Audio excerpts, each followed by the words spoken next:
Making a Stuart model steam plant part 64.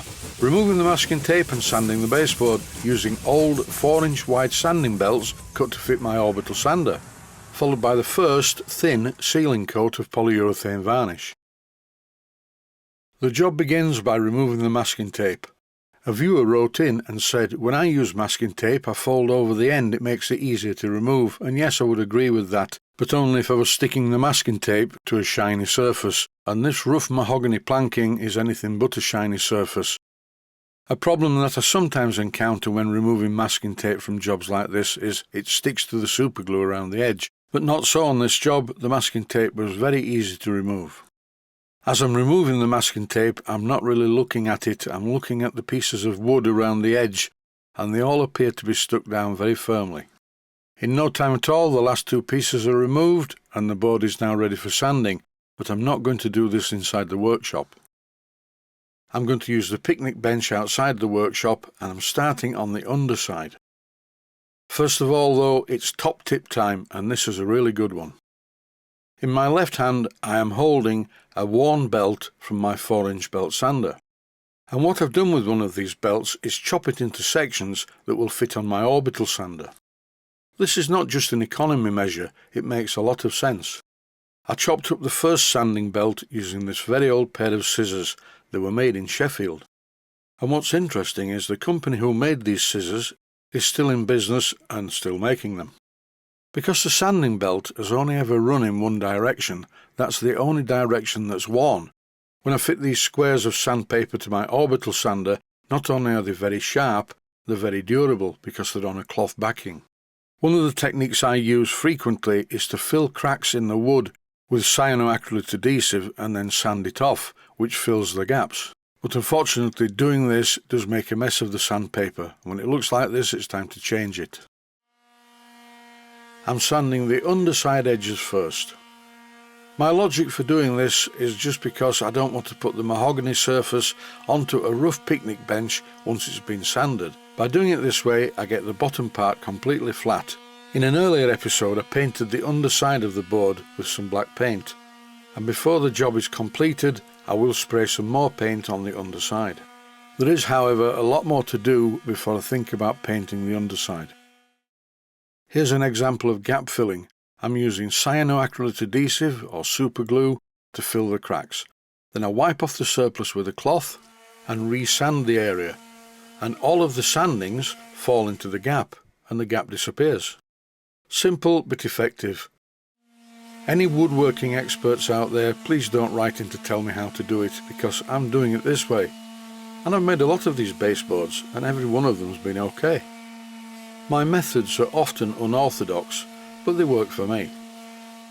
I've had no training whatsoever in anything else other than music. I find the best person to teach me is me.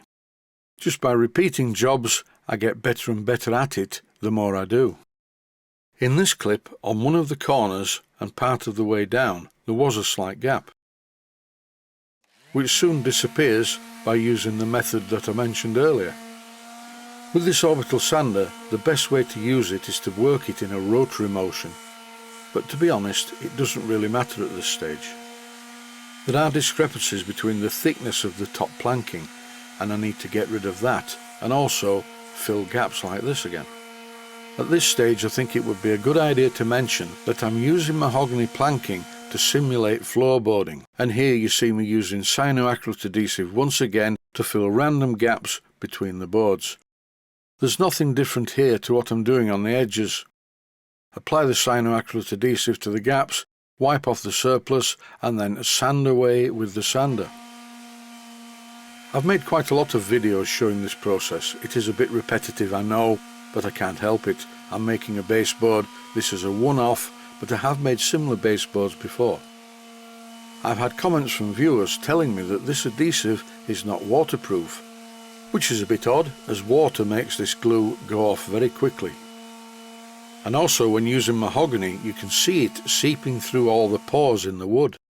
In case you're wondering where I get this stuff from and what exactly it is, it's cyanoacrylate adhesive, known as superglue or CA glue. This is the medium viscosity version, and I usually buy it via eBay. Here's a word of caution: do not use the power sander on the edges. These edges are much thinner than the wood on the top, and the power sander would be too brutal. I'm just using some pieces of emery cloth for the edges. I think it's 135 grit, and it's great for this job. You will notice that I'm slightly rounding the edges. I don't want them to be sharp. It's time now to go back into the workshop, and this is what I'm going to use. Ronseal Ultra Tough Hard Glaze Varnish, and this is not the water-based version. In the past I've had problems with the water-based version when I overcoat, so I always use this stuff. It's the original and it smells bad. I'm going to apply it with a cloth, and here's the folded cloth I'm going to apply it with. At this stage I haven't brushed the wood to get rid of any debris left by the sanding operation, because I need this to be present. The idea being, by wiping on the first coat of varnish like this onto a dusty surface, all the dust sticks to the varnish, and with the cloth it gets pushed into any gaps that are left that I didn't treat with the cyanoacrylate adhesive.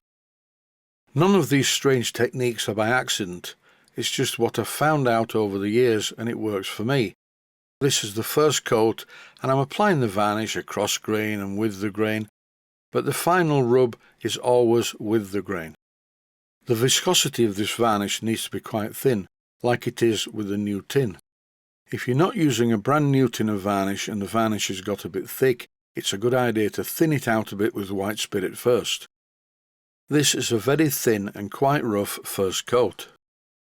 After I've finished piping the plant, which could cause some small scratches to appear on the first coat of varnish, I will rub this down and possibly apply another couple of coats.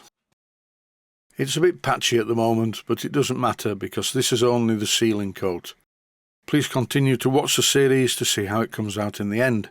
And that's it for this episode. Stay safe, stay healthy. Thanks for watching, and I hope you found it useful.